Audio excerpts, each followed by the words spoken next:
Happy Sunday semua. Tema Voice of Pentecost hari ini adalah, apakah orang Kristen pasti berbuah? Sebagai orang percaya, hidup kita harus senantiasa berbuah, agar supaya memberikan kesaksian untuk orang lain dan sebagai bukti dari hasil kerja Roh Kudus. Jadi apa itu sebenarnya buah roh? Galatia 5 ayat 22-23 berkata, tetapi buah roh ialah kasih, sukacita, damai sejahtera, kesabaran, kemurahan, kebaikan, kesetiaan, kelemah lembutan, penguasaan diri. Tidak ada hukum yang menentang hal-hal itu. Kalau kita lihat secara biologi, buah adalah sesuatu yang dihasilkan oleh sebuah pohon sebagai bagian dari proses pertumbuhannya. Buah yang dihasilkan oleh sebuah pohon ditujukan untuk menyebarkan benih, dan proses tersebut bisa melalui berbagai macam cara. Benih tersebut bisa jatuh di tanah, terbawa oleh angin, dimakan oleh binatang atau manusia, dan seterusnya. Demikian juga dengan kehidupan orang Kristen. Hidup kita beberapa kali digambarkan seperti sebuah pohon. Kita ditanam, bertumbuh, lalu menghasilkan buah.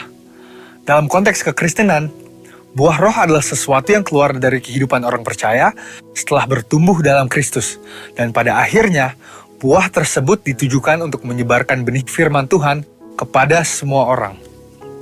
Ketika seseorang lahir baru dan mempunyai iman percaya kepada Yesus sebagai juru selamat, maka orang itu akan mengalami transformasi dalam kehidupannya yang dikerjakan oleh Roh Kudus. Apabila kita mengizinkan Roh Kudus bekerja, Dia akan memberikan karunia-karunia untuk melayani dan memanifestasikan sifat-sifat Allah melalui perilaku kehidupan kita, orang percaya. Sebab buah roh bukanlah sifat alamiah, melainkan karakter orang percaya yang diperbaharui karena melekat kepada Kristus. Dan ini merupakan sebuah tanda dari kedewasaan rohani.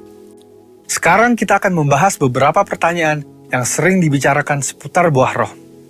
Yang pertama adalah, apakah seseorang bisa menunjukkan nilai-nilai kebaikan tanpa pendiaman Roh Kudus?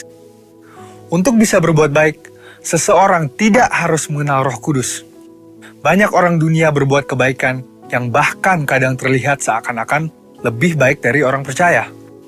Hal ini karena semua orang dimanapun mereka berada dan dari budaya atau keluarga apapun bisa menerima dan menyetujui prinsip-prinsip buah roh. Namun ada perbedaan yang mendasari prinsip-prinsip dari buah roh tersebut antara orang percaya dan orang dunia. Bagi orang percaya, prinsip-prinsip buah roh dilakukan untuk memuliakan Tuhan. Semua ditujukan untuk menyenangkan Dia, dan firman Tuhanlah yang menjadi standar untuk prinsip tersebut. Tetapi untuk orang dunia, yang hidupnya dikuasai oleh kedagingan dan tidak didiami serta dituntun oleh Roh Kudus, prinsip perbuatan baiknya didasari oleh pemahaman orang itu sendiri dengan motif yang berbeda-beda. Pertanyaan yang kedua adalah, apakah orang yang kelihatan berbahasa roh pasti menunjukkan buah roh dalam kehidupannya? Seseorang bisa saja berdoa dalam bahasa roh, tetapi masih hidup dalam kedagingan serta tidak menunjukkan tanda-tanda buah roh. Sebab dibutuhkan upaya oleh orang percaya supaya Roh Kudus senantiasa bekerja penuh, memimpin, dan membentuk karakter Kristus di dalam diri kita masing-masing. Sekali lagi, hal ini sama seperti sebuah pohon. Agar menghasilkan buah, maka pohon tersebut harus dirawat dan diberikan nutrisi supaya bisa bertumbuh dan menghasilkan buah. Seperti yang tertulis dalam Mazmur 1 ayat 1-3. Jadi, berbahasa roh tidak menjamin bahwa buah roh ada di dalam kehidupan seseorang. Bagaimana caranya supaya bisa menghasilkan buah roh? Kita harus melakukan disiplin rohani seperti bersaat teduh, berdoa, berbahasa roh, merenungkan firman Tuhan, bersekutu dalam kul, ikut pelayanan, membantu orang percaya untuk dapat hidup dalam pimpinan Roh Kudus, dan memberikan pelajaran praktis, sehingga mereka pun dapat menghasilkan buah roh dalam kehidupan mereka. Pertanyaan yang ketiga adalah, apa dampak buah roh dalam kehidupan orang percaya? Sama seperti buah yang berasal dari pohon tidak dimakan dan dinikmati oleh pohonnya sendiri, demikian juga halnya dengan buah roh. Buah roh yang dihasilkan oleh orang percaya ditujukan untuk membuat dampak kepada orang lain di sekitarnya. Rasul Paulus mengatakan bahwa orang yang menghasilkan buah adalah orang yang hidup sebagai anak-anak terang. Orang percaya yang menghasilkan buah roh pasti akan berdampak kepada orang lain di sekitarnya. Orang percaya dipanggil dan ditetapkan oleh Tuhan untuk menjadi terang yang dapat dilihat oleh orang lain. Jadi, tujuan akhir dari buah roh adalah supaya lebih banyak orang datang mengenal Tuhan Yesus akibat kesaksian hidup kita. Mari kita mengambil keputusan untuk terus menjaga dan merawat kehidupan rohani kita, supaya nanti pada waktunya, hidup kita juga menghasilkan buah untuk kemuliaan Tuhan. Saudara, untuk penjelasan lebih lengkapnya dari tim teologi kami, jangan lupa buka link yang ada di atas atau scan barcode yang tersedia.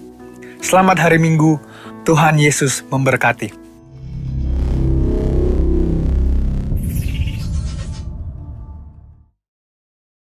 Haleluya, puji nama Tuhan. Shalom Bapak Ibu Saudara, saya percaya hari ini kita sambut kebaikan Tuhan, kita sambut hadirat Tuhan dengan hati yang bersyukur, amin. Dengan hati yang bersuka cita, mari kita tundukkan kepala, kita siapkan hati kita. Mari kita berdoa. Terima kasih Tuhan Yesus. Kami bersyukur Tuhan, kalau kami ada sampai saat ini Tuhan. Kami percaya semua karena anugerah Tuhan.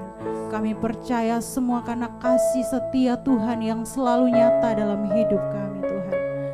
Tuhan Yesus, saat ini Tuhan, kami bawa hati kami bawa hidup kami bawa sembah, puji dan syukur kami ke hadapan-Mu Tuhan Yesus. Roh Kudus urapi setiap kami, agar pujian, penyembahan kami dapat menyenangkan hati Tuhan.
angkat tanganmu, sembah Dia.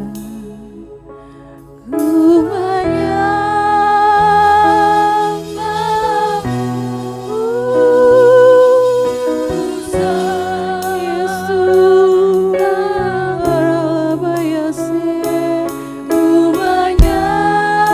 nikmati hadirat Tuhan, Dia hadir. Ku sembahmu, sebab namamu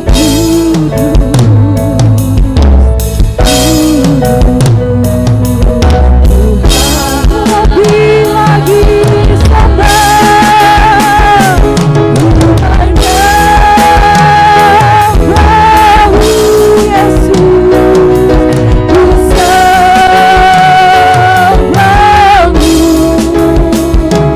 ku menyembahmu Yesus. Ku sembahmu, sebab namamu kudus, kudus Tuhan. Engkau sembahmu, sembah Dia. Ku menyembahmu,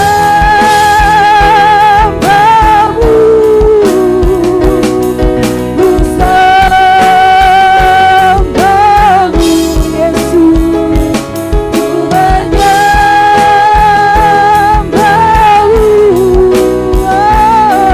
ku sembahmu, sebab namamu kudus, Tuhan.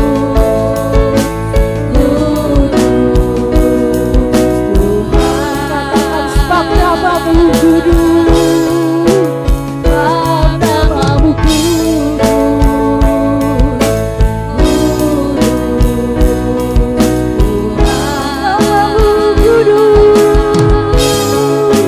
sebab namamu sebab namamu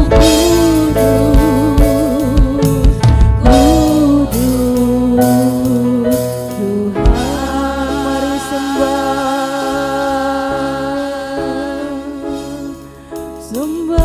Dia.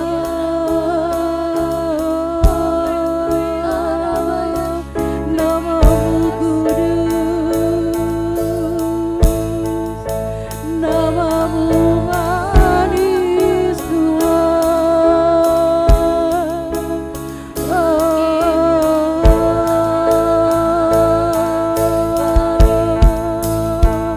Sembah, sembah, sembah. Syarabaya, syarabaya,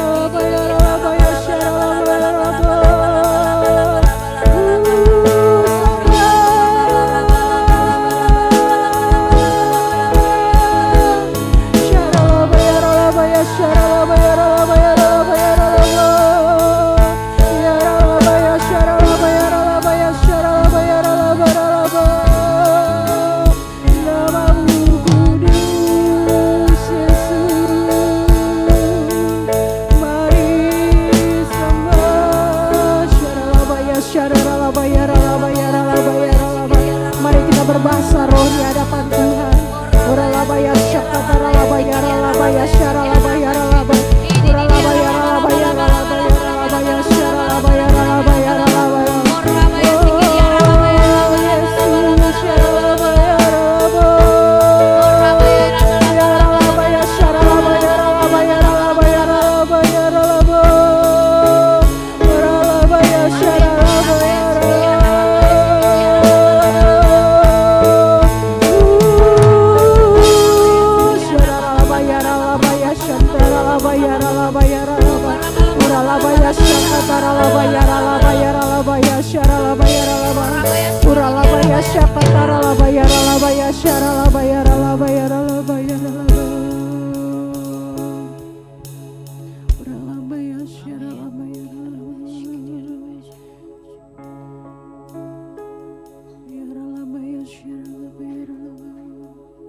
Sebab namamu kudus,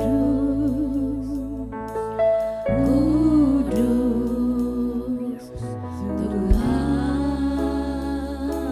Namamu kudus, sebab namamu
Berikan tepuk tangan yang terbaik bagi Tuhan Yesus. Haleluya.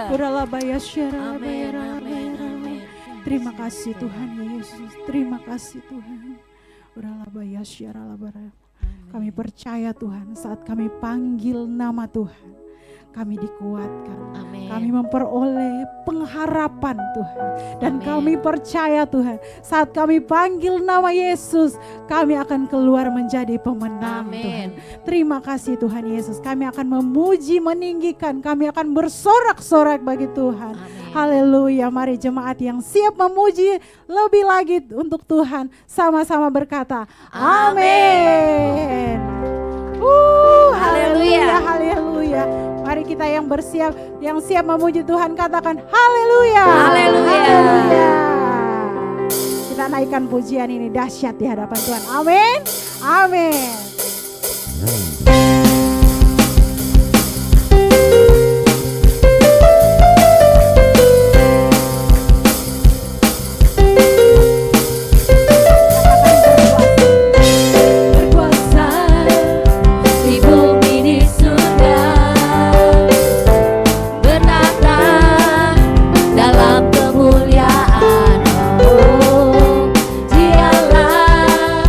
Tuhan Allah Hikmah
Ibu duduk kembali di hadirat Tuhan.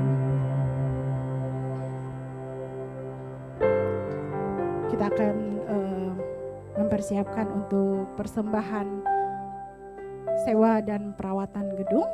Mari kita siapkan persembahan kita.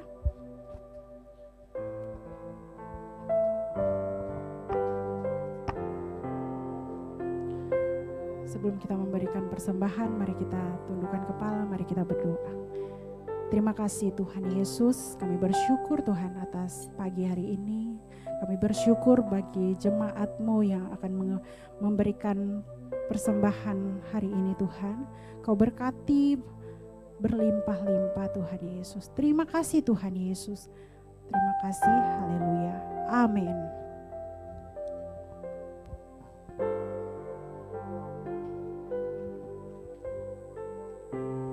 Selalu Tuhan menjawab doa, namun Dia beri yang terbaik di waktu yang tepat. Izinkanlah Tuhan untuk bekerja, yang mustahil menjadi mungkin oleh karena percaya. Selalu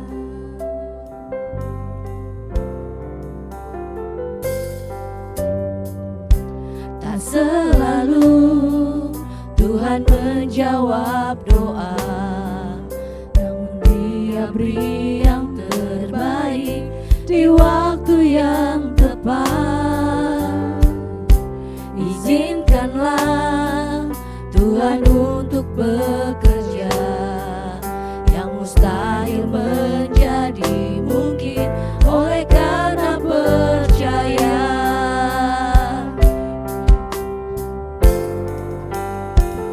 Yesus mendengar lebih dari yang kudoakan. Yesus menjawab lebih dari yang kuharapkan. Dengan caranya di waktu yang tepat, ku kan melihat Dia jadikan semua.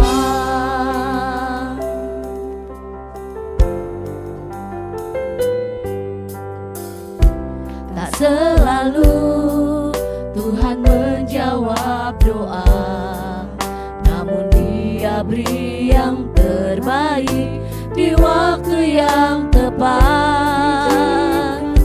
Izinkanlah Tuhan untuk bekerja, yang mustahil menjadi mungkin oleh karena percaya. Yesus mendengar lebih dari yang kudoakan. Yesus menjawab lebih dari yang kuharapkan. Dengan caranya di waktu yang tepat, ku kan melihat Dia jadikan semua. Yesus mendengar lebih dari yang kudoakan. Yesus menjawab lebih dari yang kuharapkan. Dengan caranya di waktu yang tepat, ku kan melihat Dia jadikan pujian ini semua. jemaat bangkit berdiri. Katakan Yesus Mendengar lebih dari yang kudoakan. Yesus menjawab lebih dari yang kuharapkan. Dengan caranya di waktu yang tepat, ku kan melihat Dia jadikan semua. Yesus mendengar lebih dari yang kudoakan. Yesus menjawab lebih dari yang kuharapkan. Dengan caranya di waktu yang tepat, ku kan melihat Dia jadikan semua. Ku kan melihat Dia jadikan semua. Ku kan melihat Dia jadikan semua. Mari beri tepuk tangan yang terbaik buat Tuhan. Kami percaya bahwa Tuhan merencanakan yang terbaik buat kehidupan kami masing-masing. Tuhan punya rancangan yang terbaik buat kami. Sekalipun mungkin kami belum melihatnya atau kami sulit untuk melihatnya, tetapi kami percaya karena kami percaya kepada Tuhan yang baik. Tuhan yang selalu memiliki kasih, anugerah yang terbaik buat kami. Tuhan yang selalu membuka tangan-Mu untuk memeluk setiap kami, mengasihi setiap kami dan mempedulikan kehidupan kami. Kami bersyukur Tuhan buat kesempatan pagi hari ini kami boleh datang dalam hadirat-Mu, menaikkan pujian dan sembah kami kepada Tuhan. Engkau yang bersemayam di atas pujian sembah umat-Mu. Dan saat ini Tuhanlah yang berbicara buat kami pada pagi hari ini. Nyatakan isi hati-Mu, nyatakan kehendak-Mu buat setiap umat-Mu pagi ini. Biarlah jadi kehendak-Mu di bumi ini seperti di surga. Di dalam nama Tuhan Yesus Kristus, dan kita semua yang siap mendengar firman Tuhan sama-sama katakan, amin, amin, amin. Silakan duduk, Bapak Ibu Saudara yang diberkati Tuhan. Selamat pagi, shalom. Ya, puji Tuhan. Terima kasih pertama-tama buat para pimpinan GBI GNR Gading Nias, untuk kesempatan saya boleh berbicara di depan Bapak Ibu Saudara, menyampaikan firman Tuhan. Ini yang pertama kalinya, jadi saya perlu memperkenalkan nama saya Lukas Andreas. Saya beribadah dan melayani di GBI Menteng, daerah Menteng ya, GBI Basilia. Dan hari ini kita akan sama-sama merenungkan satu topik firman Tuhan. Ya, siap untuk mendengar firman Tuhan? Ya, colek kiri kanannya katakan siap dengar firman Tuhan. Oke. Jangan ngantuk, kalau ngantuk tolong dicubit saya gitu. Jangan nggak usah ya. Oke, hari ini kita akan bicara tentang bagaimana bergumul dengan Allah ya, bergumul dengan Allah, dan ini adalah hal yang sangat kita perlukan karena sepanjang kehidupan kita akan selalu diperhadapkan dengan yang namanya pergumulan ya. Pergumulan akan berakhir ketika kita meninggalkan dunia ini. Tetapi selama kita ada di dalam dunia ini, kita akan selalu diperhadapkan demi pergumulan, demi pergumulan, demi pergumulan, walaupun berbeda-beda. Tetapi tentu kita akan selalu berhadapan dengan hal ini.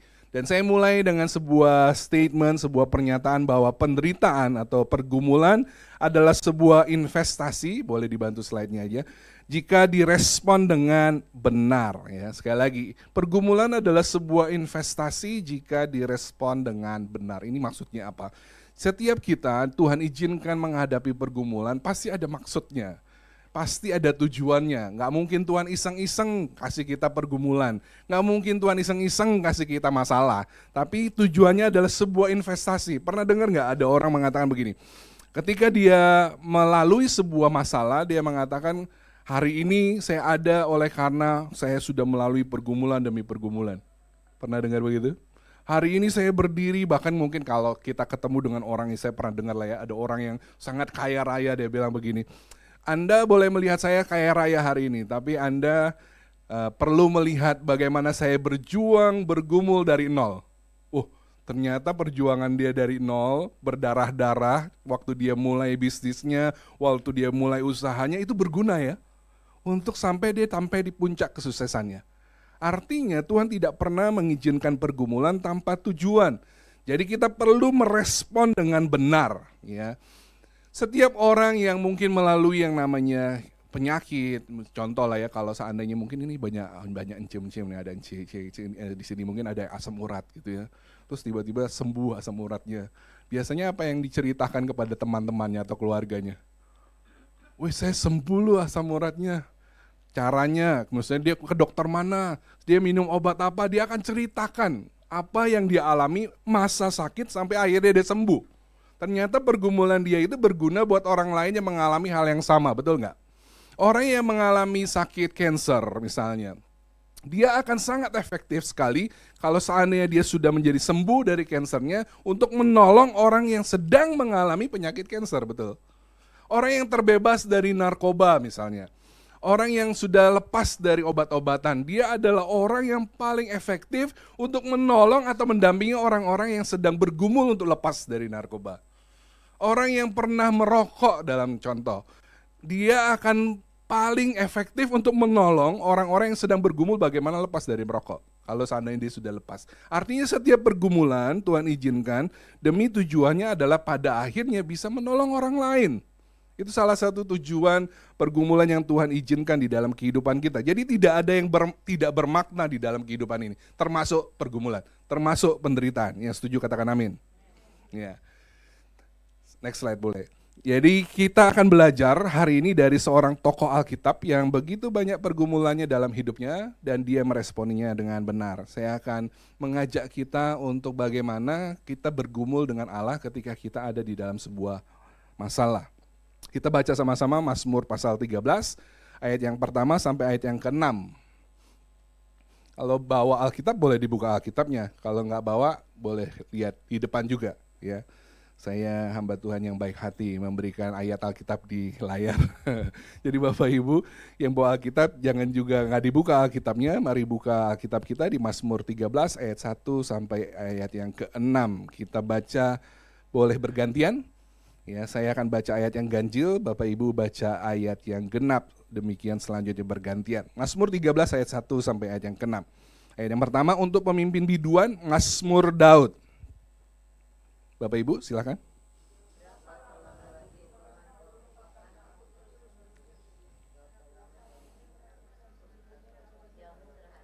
Oke, di sini nggak ada ayatnya ya. Mesti lihat di Alkitab. Oke, ayat yang ketiga, berapa lama lagi aku harus menaruh kekhawatiran dalam diriku dan bersedih hati sepanjang hari. Berapa lama lagi musuhku meninggikan diri atasku. Ayat yang keempat.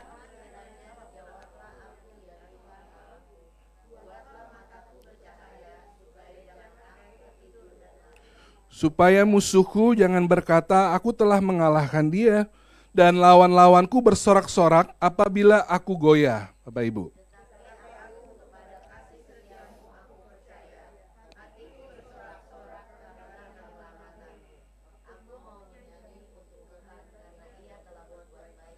Iya, puji Tuhan. Ini adalah Mazmur Daud. Kalau Mazmur digolongkan di dalam dua kelompok besar, ada 150 pasal kitab Mazmur di dalam kitab Mazmur, maka ada dua golongan besar. Yang pertama Mazmur pujian, yang kedua Mazmur permohonan. Nah, yang kita baca ini adalah Mazmur permohonan. Mazmur permohonan yang termasuk paling lengkap. Kalau dibandingkan Mazmur-Mazmur lain atau perikop-perikop lain, bicara mengenai sebuah Mazmur permohonan kepada Tuhan. Jadi di dalam Mazmur permohonan ini adalah Mazmur Daud ketika dia bergumul dalam kehidupannya dan bagaimana dia bergumul dengan Allahnya. Nah, kita bisa menemukan pola yang sangat menarik sekali. Ada 3 stansa, kalau dalam bahasa puisi stansa itu adalah 3 kelompok kata atau kalimat yang dijadikan satu menjadi sebuah puisi. Jadi kalau kita perhatikan ayat-ayat dari ayat 1 sampai ayat yang ke-6 yang kita baca barusan, maka kita akan menemukan 3 stansa, ya, 3 bagian kumpulan lirik sajak pendek yang menjadi pembelajaran bagi kita bagaimana menyikapi pergumulan di dalam kehidupan kita dengan benar, ya, dengan bersama dengan Tuhan. Maka kita akan menemukan yang pertama, stansa yang pertama, ayat yang kedua dan ayat yang ketiga. Boleh diklik. Bicara mengenai pengakuan. Jadi ada 3, boleh dibantu? Next. Nah ini ya. Kalau dibagi dalam 3 bagian, tadi perikop cuma 6 ayat ya, singkat. Tetapi bisa dibagi dalam 3 bagian utama. Yang pertama adalah pengakuan, yang kedua permohonan, yang ketiga pujian. Nah ini adalah cara Daud ketika dia bergumul dalam masalahnya bersama dengan Tuhan. Maka dia lakukan 3 step ini. Yang pertama dia mengaku, yang kedua dia memohon, yang ketiga dia memuji Tuhan. Saya singkat dengan 3P supaya pulang dari tempat ini gampang diingat. 3P itu apa? Pengakuan, permohonan, pujian. Boleh sama-sama katakan? Pengakuan, Pujian, ya. Jadi pulang ada udah bawa 3P ya. 3P, pengakuan, permohonan, pujian. Nah, kita bagi di dalam 6 ayat ini, bagi di dalam 3 bagian besar ini. Yang pertama adalah pengakuan. Apa yang dilakukan oleh Daud ketika dia bergumul di dalam kehidupannya. Maka dia mengaku dengan jujur di hadapan Tuhan atas apa yang dialaminya. Next slide. Dia mengatakan beberapa kali, bahkan sampai 4 kali.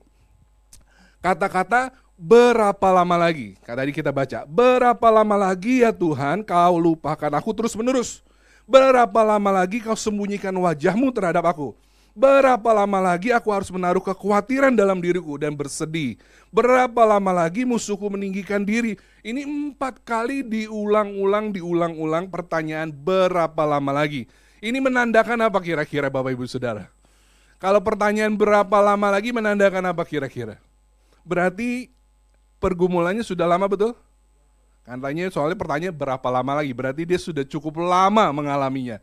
Sudah cukup lama mengalami masalahnya. Sudah cukup lama mengalami pergumulan. Raja Daud begitu bergumul di dalam hidupnya, sehingga dia bertanya sampai diulang-ulang 4 kali. Pertanyaan yang jujur kepada Tuhan menandakan bahwa Daud sedang bergumul untuk sesuatu yang sangat menekan kehidupannya, sangat menghimpit kehidupannya, begitu berat dan sudah cukup lama. Sehingga ia bertanya, berapa lama lagi? Nah, ketika kita mengalami mungkin sakit yang cukup lama, mungkin kita bertanya juga sama, pertanyaan yang sama seperti Daud menanyakan, berapa lama lagi ya Tuhan aku sakit seperti ini? Mungkin kalau kita mengalami masalah keuangan yang cukup lama, mungkin kita juga menanyakan pertanyaan sama. Berapa lama lagi saya harus menghadapi masalah seperti ini? Kalau seandainya kita mengalami pergumulan atau masalah di dalam keluarga, mungkin kita juga bertanya pertanyaan yang sama. Berapa lama lagi ya Tuhan masalah keluarga ini selesai? Pertanyaan yang sangat terhubung dengan kehidupan kita sebenarnya. Pertanyaan yang sangat relate, sangat melekat dengan kehidupan kita ketika kita bergumul dan cukup lama berkepanjangan, maka kita akan bertanya hal yang sama. Ketika kita menghadapi masalah yang sulit dalam kehidupan kita yang cukup lama, maka kita akan bertanya, kapan ya Tuhan kelar masalahnya?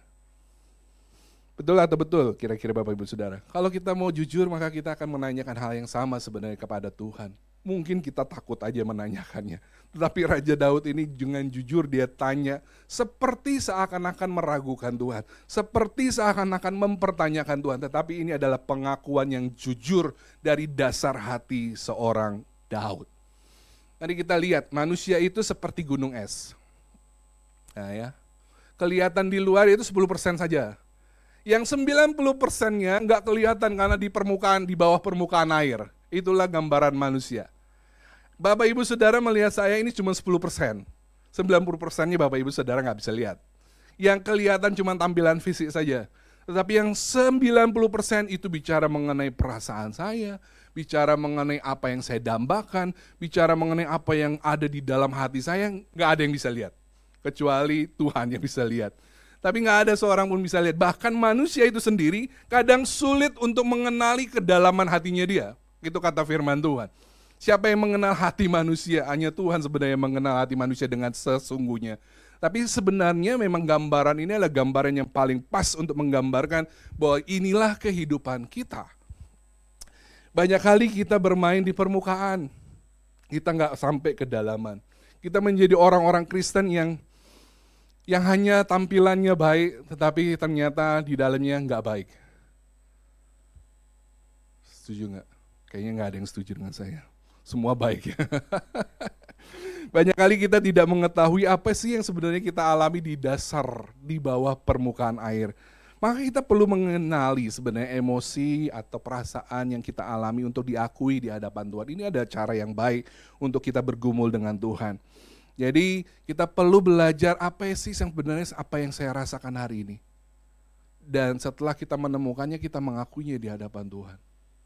Seringkali kita nggak mengenali apa yang ada di hati kita, apa yang ada di perasaan kita. Kenapa? Yang pertama, karena pola asuh kita dari dulu, dari kecil. Kalau anak kecil itu mungkin nangis, seringkali dimarahin oleh orang tuanya langsung, oh cengeng kamu gitu kan. Padahal dia sedang sedih, akhirnya perasaannya dipendam. Ketika anak kecil marah, langsung dibilang, oh kamu kurang ajar. Padahal dia sebenarnya sedang merasakan kemarahan di dalam hatinya, tetapi dipendam akhirnya. Ketika orang anak kecil mungkin dia melakukan hal-hal yang nggak perasaan diungkapkan, maka orang tuanya melarangnya. Sehingga apa yang terjadi, anak itu bertumbuh dan bahkan mungkin kita akhirnya bertumbuh menjadi orang-orang yang nggak biasa mengungkapkan perasaan kita. Karena dari kecil pola asuhnya selalu ditekan perasaannya. Sehingga kita nggak mengenali perasaan apa sih, kita nggak tahu apa yang ada di dalam hati kita. Itu yang bisa terjadi di dalam kehidupan orang Kristen ya. Bahkan di gereja seringkali membuat stigma-stigma yang kurang pas menurut saya. Melarang orang Kristen itu cemas. Karena kalau orang Kristen itu cemas dibilang nggak punya iman. Ya, ditekan kecemasannya. Ketika orang Kristen itu berduka, sedih oleh karena kehilangan, maka stigma yang muncul dari gereja adalah dibilang, dia nggak punya pengharapan. Padahal dia sedang kehilangan. Ketika orang Kristen kecewa oleh karena sesuatu, langsung dibilang kalau dia nggak dewasa rohani. Jadi semua hal-hal perasaan yang negatif akhirnya ditekan. Next slide. Seharusnya yang terjadi adalah kita perlu merasakan perasaan kita untuk tahu apa sih yang sebenarnya terjadi di dalam hati kita. Gak cuma permukaannya. Ada istilah it's okay to be not okay ya. Artinya gak apa-apa untuk gak baik-baik saja. Artinya kalau seandainya kita gak baik-baik saja, justru di saat itulah kita perlu bergumul dengan Tuhan. Bukan ditutupi, bukan di denial, bukan disangkali. Jadi bisa merasakan perasaan adalah manusiawi, membuangnya dari kerohanian kita sama dengan membuang sebagian dari kemanusiaan kita. Nah sayangnya banyak orang Kristen hari-hari ini berusaha untuk menjadi rohani tanpa peduli perasaannya. Sehingga dia tidak pandai untuk bergumul dengan Allahnya. Seperti Daud yang mencontohkan hari ini. Tentu memang emosi, next slide, bukan segala-galanya. Perasaan kita bukan segala-galanya. Tetapi perasaan itu bisa menjadi cara Tuhan berkomunikasi dengan kita. Tuhan bisa pakai perasaan-perasaan itu untuk menjadi alarm. Apa sih sebenarnya yang terjadi di dalam hidup kita? Sehingga kita nggak terus berakhirnya semakin lebih parah di dalam keadaan kita. Ketika kita merasakan cemas, nah itu alarm. Berarti ada sesuatu di dalam hidup kita yang perlu kita bereskan di dalam Tuhan atau di hadapan Tuhan. Nah Tuhan Yesus sendiri mengakui emosinya. Tuhan Yesus sendiri mengakui perasaan-perasaan yang ada di dalam hatinya. Jelas di dalam ayat-ayat ini, Yesus pernah marah, Yesus pernah bergembira, Yesus pernah menangis, dicatat. Yesus pernah sangat sedih, bahkan di Taman Getsemani dikatakan dia seperti mau mati rasanya. Itu bukankah ungkapan yang sangat jujur ya? Seorang pribadi Tuhan Yesus mengatakan dia sangat sedih dan seperti mau mati rasanya. Dia katakan kepada Bapanya di surga. Artinya Yesus pun melakukan hal ini. Ketika dia bergumul, dia mengakuinya di hadapan Tuhan dengan jujur. Sekali lagi kita perlu mengenali perasaan, apa yang terjadi di dalam hati kita. Kalau sedang bergumul, apakah kita marah, apakah kita kecewa, apakah kita sedih, apakah kita cemas. Maka akuilah semua itu di hadapan Tuhan dengan jujur. Ada amin Bapak Ibu Saudara. Daud itu mengakui dengan jujur bukan karena dia kurang rohani Bapak Ibu Saudara. Daud itu orang yang paling rohani mungkin. Tetapi mengapa dia mengakui dengan pertanyaan seperti dalam tanda kutip meragukan Tuhan. Berapa lama lagi, dan berapa lama lagi. Karena dia tahu caranya bergumul dengan Allah dengan benar. Jadi kita perlu akui di hadapan Tuhan semua yang kita alami. Akui semua perasaan yang kita rasakan. Kalau seandainya kita perlu mengatakan, Tuhan saya sedang terluka, Tuhan saya sedang marah, Tuhan saya sedang kecewa, Tuhan saya sedang sedih, Tuhan saya sedang takut, dan segala macam perasaan yang ada bergejolak di dalam hati kita, kita akui di hadapan Tuhan. Itu adalah cara yang pertama. Sengsaraku engkaulah yang menghitung-hitung, air mataku kau taruh di dalam kirbatmu, bukankah semuanya telah kau daftarkan? kata firman Tuhan di dalam Mazmur 56 ayat yang ke-9. Yang kedua, yang pertama pengakuan, diakui semuanya apa yang ada di dalam hati kita di hadapan Tuhan. Yang kedua adalah permohonan. Permohonan adalah bagian setelah diakui, setelah itu apa dong? Oke, setelah diakui dengan jujur, maka Daud melakukan ini. Pandanglah kiranya, jawablah aku ya Tuhan, buatlah mataku bercahaya. 3 permohonan muncul setelah dia mengajukan 4 pertanyaan pengakuan di hadapan Tuhan. Jadi dia minta Tuhan pandanglah dirinya, jawablah aku, dan buatlah mataku bercahaya. Dan ini adalah permohonan yang Daud ajukan kepada Tuhan sebanyak 3 kali, menunjukkan sebuah kesungguh-sungguhan Daud untuk memohon pertolongan Tuhan. Nah, Tuhan tuh kadang memojokkan kita, ini gambarnya bagus ya. Tuhan kadang memojokkan kita sampai kita tidak mempunyai pilihan lain selain memohon pertolongan Tuhan. Tuhan kadang membuat kita terpojok ya, sampai nggak ada pilihan selain memohon Tuhan tolong saya, Tuhan mampukan saya, Tuhan kuatkan saya.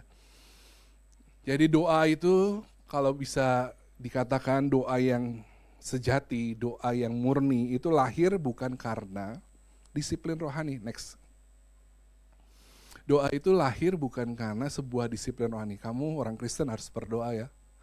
Pagi, malam, doa bersama-sama, doa di keluarga, doa di gereja. Doa itu bukan lahir karena sebuah disiplin rohani, tapi doa yang sejati lahir dari sebuah kemiskinan rohani. Ada di dalam Matius pasal yang ke-5 mengatakan begini, berbahagialah orang yang miskin rohani, karena merekalah yang punya kerajaan surga. Miskin ini dalam bahasa aslinya adalah petokos. Petokos itu punya arti miskin semiskin-miskinnya. Jadi udah nggak ada yang di bawah miskin itu, udah paling miskin. Nah itu kata miskin di hadapan Allah. Jadi dia udah paling miskin sekali, udah nggak ada orang yang lebih miskin dari dia.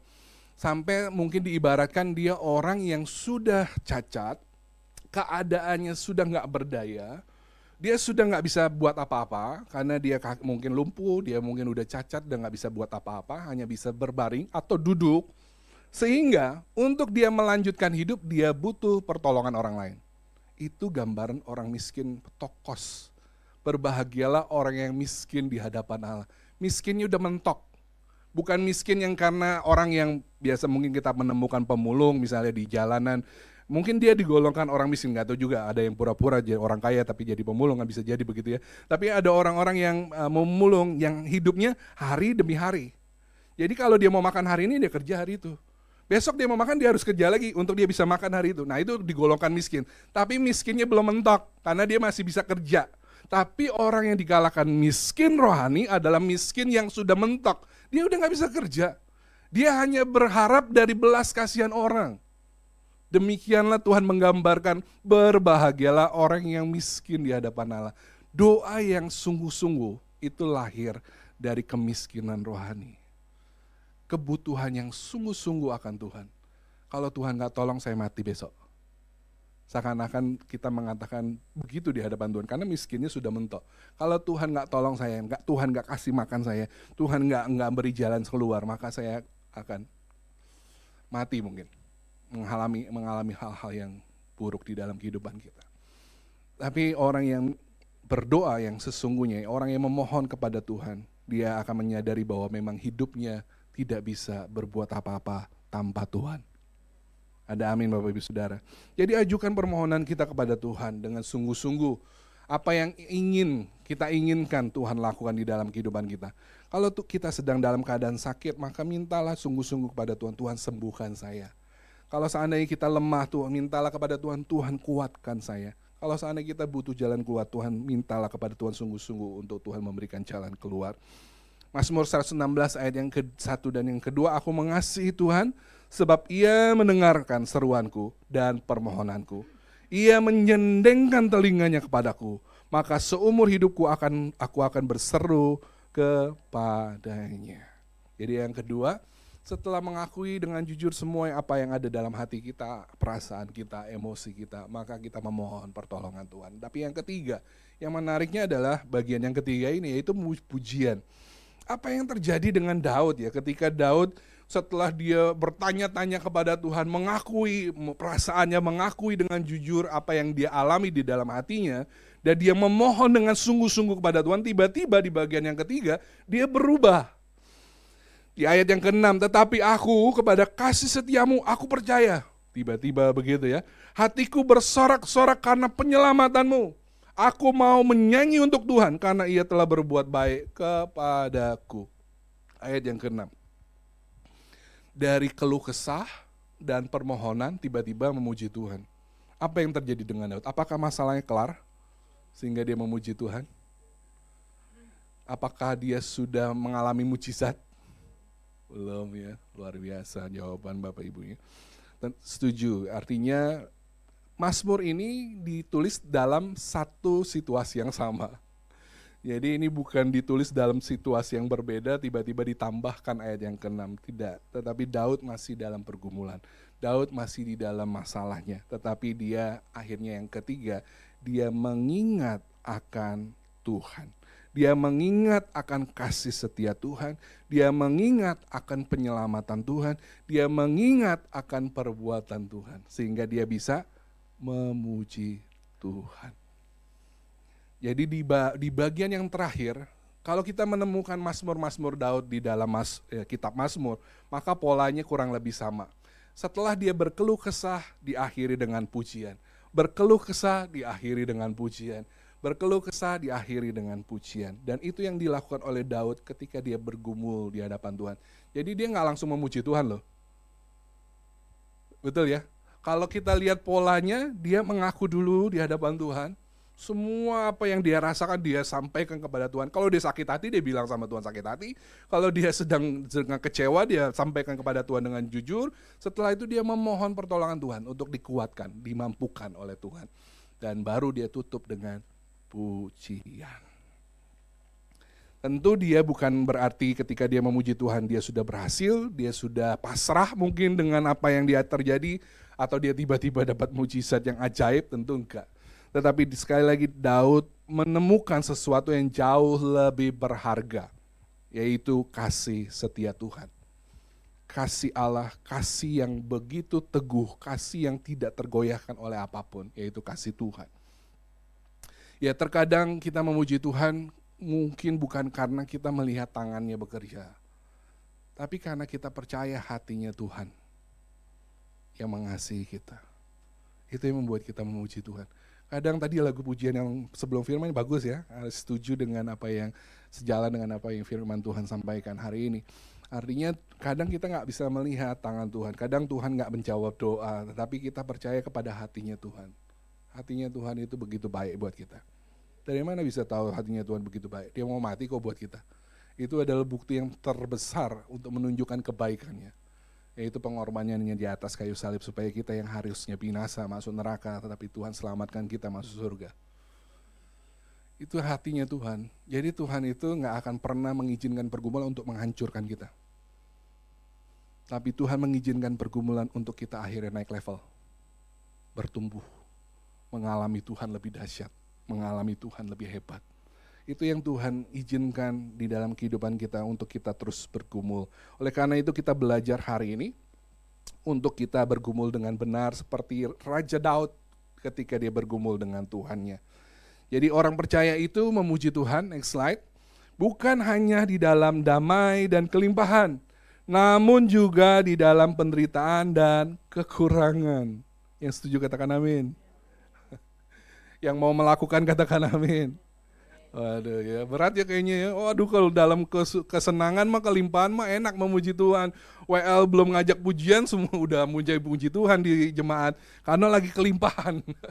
Coba kalau lagi dalam kekurangan, dalam masalah, nah itu lebih sulit untuk memuji Tuhan. Tetapi kita perlu belajar sekali lagi melihat lebih jauh, yaitu melihat hatinya Tuhan. Hati Tuhan yang mengasihi kita dan begitu baik di dalam kehidupan kita. Next slide. Jadi ingat dan percaya kepada Tuhan, yang sekali lagi yang Daud ingat adalah kasih setia Tuhan, keselamatan yang Tuhan berikan, dan kebaikan Tuhan. Itu cukup untuk menjadi modal untuk memuji Tuhan. Walaupun ada di dalam pergumulan. Karena kita ingat satu, sekali lagi kasih setia Tuhan, karya Tuhan yang menyelamatkan dan kebaikan Tuhan. Sehingga di dalam Mazmur 146 mengatakan, haleluya, pujilah Tuhan hai jiwaku, aku hendak memuliakan Tuhan selama aku hidup, dan bermazmur bagi Allahku selagi aku ada. Yang setuju kasih tepuk tangan yang terbaik buat Tuhan. Mari kita bangkit berdiri bersama-sama. Bolehkah kita naikkan pujian waktu Tuhan?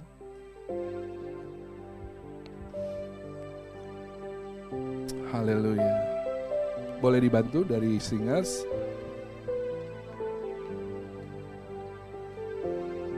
Mari kita meresponi firman Tuhan sejenak pagi hari ini. Apapun pergumulan kita, mungkin gak ada yang tahu, atau mungkin orang gereja gak tahu. Ya, saya gak tahu, tapi Tuhan tahu. Dan saudara sendiri yang sedang bergumul, mari bergumul dengan Tuhan dengan cara yang Tuhan kasih contoh ketika Daud bergumul. Mengakui di hadapan Tuhan, memohon kepada Tuhan, dan tutup dengan pujian, ucapan syukur karena kebaikan Tuhan.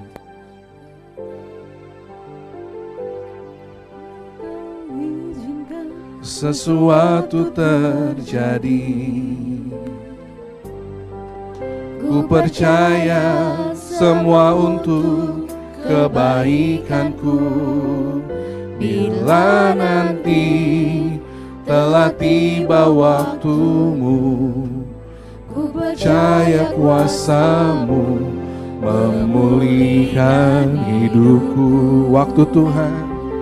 Waktu Tuhan pasti yang terbaik.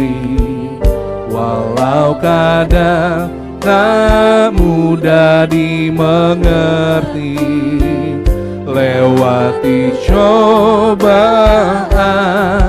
ku tetap percaya waktu Tuhan pasti yang terbaik. Sekali lagi, waktu. Bila kau izinkan, bila kau izinkan sesuatu terjadi, ku percaya semua untuk kebaikanku. Bila nanti telah tiba waktumu, ku percaya kuasa-Mu memulihkan hidupku. Dengan percaya sama-sama katakan, waktu Tuhan pasti yang terbaik. Walau kadang tak mudah dimengerti, lewati cobaan, ku tetap percaya waktu Tuhan pasti yang terbaik. Waktu Tuhan pasti yang terbaik. Pasti yang terbaik. Walau kadang tak mudah dimengerti, lewati cobaan, ku tetap percaya waktu Tuhan pasti yang lewati cobaan, lewati cobaan, ku tetap percaya waktu Tuhan pasti yang terbaik. Lewati cobaan, lewati cobaan, ku tetap percaya waktu Tuhan pasti yang terbaik. Mari pagi hari ini setiap kita yang mau meresponi firman Tuhan, Tuhan, saya mau bergumul bersama dengan Engkau. Melalui setiap pergumulan dan permasalahan kami bersama dengan Tuhan, mari angkat tanganmu bersama-sama. Tuhan tahu setiap pergumulan kita, bahkan Tuhan tahu kedalaman hati setiap kita, karena Tuhanlah yang menciptakan hati manusia. Tuhan, Engkau tahu Tuhan, setiap apa yang kami alami hari-hari ini. Mungkin ada yang baru saja terjadi, tetapi juga ada yang cukup lama sudah terjadi di dalam kehidupan kami. Tuhan, Engkau tahu. Bahkan Engkau tahu segala kekhawatiran, kegelisahan, ketakutan kami. Engkau yang tahu Tuhan. Engkau tahu Tuhan bahkan semua kecemasan kami, semua hal-hal yang ada di dalam hati kami, Engkau yang tahu Tuhan. Kami terbuka di hadapan-Mu pagi hari ini, dan kami memohon kekuatan-Mu saat ini. Kami memohon kasih setia-Mu, kami memohon kebaikan-Mu, kami memohon pertolongan-Mu buat kami Tuhan Yesus. Tuhan menolong setiap jemaat-Mu di tempat ini, di dalam setiap pergumulan mereka. Kalau Tuhan masih terus mengizinkan mereka harus melaluinya, Tuhan berikan kekuatan ekstra buat mereka di dalam nama Yesus. Dan jika Tuhan mau untuk melakukan mujizat dalam kehidupan mereka, lakukan mujizat itu saat ini di dalam nama Tuhan Yesus. Sebab Engkau sanggup untuk mengerjakannya buat kami Tuhan. Terima kasih Tuhan Yesus, mampukan setiap umat-Mu melalui setiap pergumulan yang Tuhan izinkan. Karena ada maksud Tuhan yang mulia buat setiap kami ketika kami harus melaluinya. Ada perkara-perkara besar yang Tuhan sedang kerjakan di dalam kehidupan kami ketika kami harus melaluinya. Bahkan Tuhan akan memakai setiap kehidupan umat-Mu di tempat ini untuk memuliakan Tuhan melewati pergumulan demi pergumulan yang mereka hadapi. Untuk menjadi berkat, menjadi kesaksian buat banyak orang ketika mereka boleh melaluinya bersama dengan Tuhan. Dengan kekuatan Tuhan dan kemenangan yang Tuhan berikan buat mereka. Terima kasih Tuhan buat firman-Mu. Tuhan teguhkan setiap hati kami untuk kami terus percaya kepada Tuhan. Tuhan yang baik, Tuhan yang penuh kasih setia, Tuhan yang menyelamatkan. Kami bersyukur di dalam nama Tuhan Yesus, dan kita semua yang bersyukur sama-sama katakan amin. Tepuk tangan buat Tuhan. Tuhan Yesus memberkati. Silakan duduk Bapak Ibu Saudara. Haleluya, haleluya. Berapa banyak yang diberkati oleh firman Tuhan hari ini. Haleluya, puji nama Tuhan. Kita akan memberikan persembahan. Mari kita siapkan persembahan kita. Mari kita satu dalam doa, kita berdoa. Terima kasih Tuhan Yesus, kami bersyukur Tuhan buat firman-Mu, kiranya dapat menguatkan setiap kami. Tuhan Yesus, saat ini Tuhan kami akan memberikan persembahan. Kami akan memberikan yang terbaik bagi-Mu. Terima kasih Tuhan, Kau berkati kami semua Tuhan. Kau balas berkat yang berlimpah bagi kami semua. Terima kasih Tuhan Yesus, kami berdoa, haleluya, amin.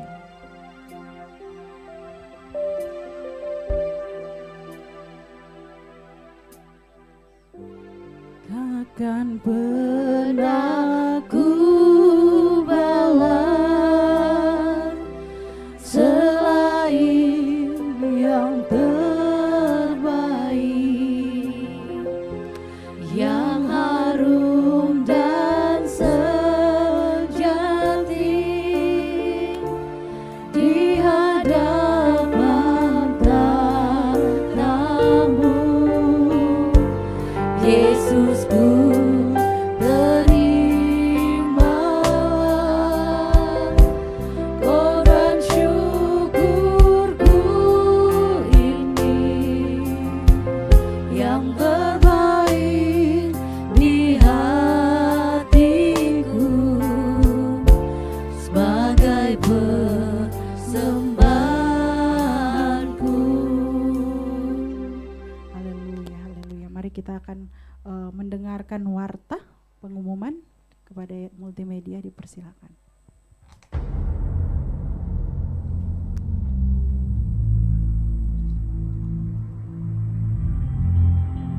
Shalom Bapak Ibu sekalian, saya Pendeta Hari Nugroho selaku Gembala di GBI GNR Alamanda menyambut kehadiran Bapak Ibu sekalian untuk ibadah di tempat ini. Saya menyambut untuk jemaat baru yang memang belum punya ibadah untuk dapat bergabung dengan kami. Untuk diketahui, kami memiliki 2 kali ibadah di hari Minggu, yaitu jam 8 pagi dan jam 10 pagi. Silakan Bapak Ibu sekalian untuk menjadi keluarga besar dari GBI GNR. Tuhan Yesus memberkati kita semua. Shalom. Shalom, bagi kalian yang berjiwa muda, kami tunggu di ibadah Yud pada pukul 12 siang. Kami tunggu ya, Tuhan Yesus memberkati. Teman-teman dan adik-adik semua, yuk sama-sama memuji dan menyembah Tuhan di ibadah sekolah minggu GBI GNR Alamanda. Di jam 8 dan jam 10 pagi di ruang balai warga. Kami tunggu kehadirannya. Tuhan Yesus memberkati. Shalom Oma Opa, kami mengundang untuk datang di ibadah Umas jam 10 pagi. Jangan lupa ya, terima kasih. Tuhan Yesus memberkati. Kami mengundang Bapak Ibu untuk ikut komunitas kur setiap hari Kamis jam 7 malam di GBI GNR. Kami tunggu kedatangannya. Tuhan Yesus memberkati. Kami mengundang jemaat terkasih untuk bersama kami di Gereja GBI GNR Alamanda berdoa bersama memuji menyembah Tuhan di dalam doa pagi setiap hari Sabtu jam 6 pagi. Kami tunggu kehadirannya. Tuhan Yesus memberkati.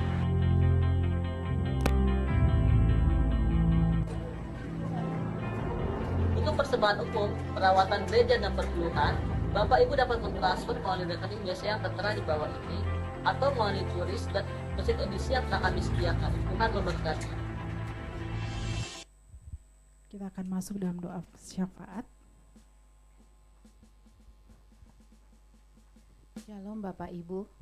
Sebelumnya kami mengucapkan terima kasih untuk pelayanan Bapak Lukas Andreas. Tuhan berkati pelayanan Bapak lebih lagi. Mungkin adakah Bapak Ibu yang baru pertama kali hadir di tempat ini? Tidak ya, semuanya jemaat yang setia. Kami mengundang Bapak Ibu untuk bangkit berdiri, kita akan doa syafaat.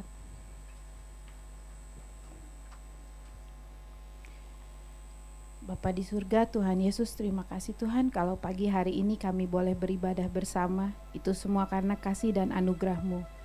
Berkati setiap kami yang sudah hadir di tempat ini, setiap kami yang sudah mendengar kebenaran firman Tuhan.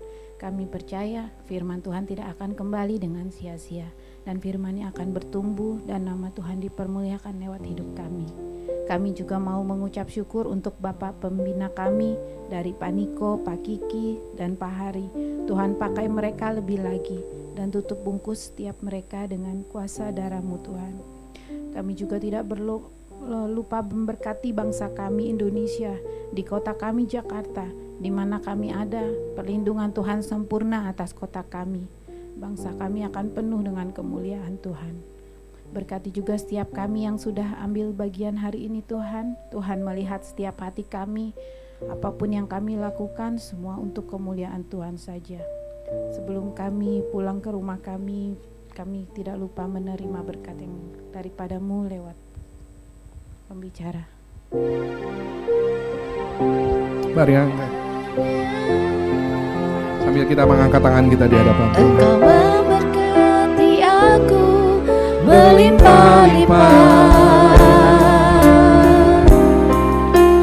dan memperluas daerahku. Kami terima berkat-Mu Tuhan. Kiranya tangan-Mu menyertai aku dan melindungi aku daripada malapetaka, sehingga kesakitan tidak menimpa aku, sehingga kesakitan tidak menimpa aku, sehingga kesakitan tidak menimpa aku.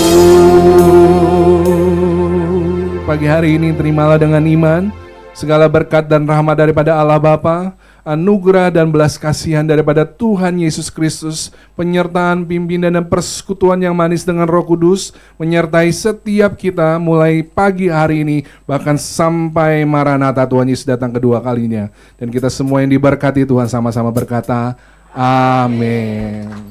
Shalom, Tuhan memberkati.